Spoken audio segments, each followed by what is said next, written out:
Start.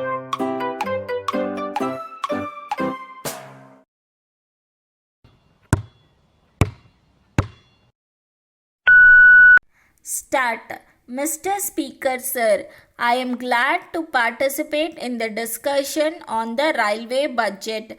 We have been hearing several interesting points raised by the honorable members during the last 2 days. The honorable member who initiated the discussion from the other side made an appeal for increased allocation for the railways in the sixth 5-year plan. I think this is the crux of the matter. There are so many demands made on the railways and there are so many problems that they have to face, but they cannot do so if they have not sufficient money. I think the Planning Commission has been rather unfair to the railways. I would only add my appeal to that made by the other speakers that this matter, even at this stage, should be reviewed and more funds should be made available to the railways for carrying out the important schemes which they have before them. Particularly, I would like to mention about the construction of new railway lines. A very small sum has been provided for this purpose in the budget proposals. I request that it may be substantially increased. Then there are one or two aspects of the working of the railways to which I would like to draw the attention of the Honorable Minister. One is the matter regarding railway accident. This is one thing which is very much agitating the minds of the people and also the members. There is feeling that travel on the Indian railways has become very unsafe.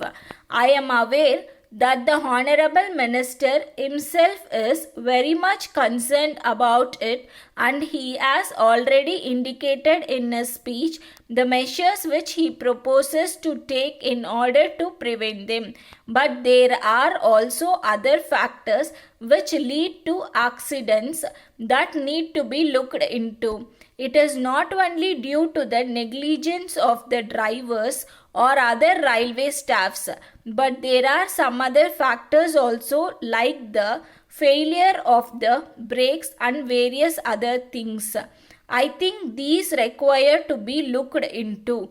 Here again the questions of funds comes. I find that only a very small amount has been provided for the renewal of tracks. It was mentioned in the report that tracks required to be changed. We have not been able to do that as often as it is needed. I think this one aspect required to be examined by the Honorable Minister and more funds should be made available for this. As far as law and order is concerned, we hear a lot. We read in the papers reports about murders and thefts which are taking place in the railways. The Honorable Minister cannot get away with an excuse that law and order is a state subject. The government railway police are supposed to look into the matter. They are of course doing this. But I would like the Honorable Minister to do something more in this matter. I do not think the problem can be solved by merely shifting the responsibility for the safety of passengers to the state governments. No doubt I agree that under the Constitution as it stands, law and order is a state subject. But at the same time, we know that this parliament is supreme and we can even change the constitution if necessary. My point is that something should be done in the interest of the people to see that the protection of life and property of the passengers is made a direct responsibility of the railway minister. With these few words, I thank you and conclude my speech. Letter dated 1st April 1980 from Mrs. Balu and Company, Madras, to Thiru K. Mani, 5 Gopal Street, Madras. Dear Sir, we thank you for your letter which we have just now received. We are glad that you have decided to ask us to supply you the necessary goods for your new house in this city.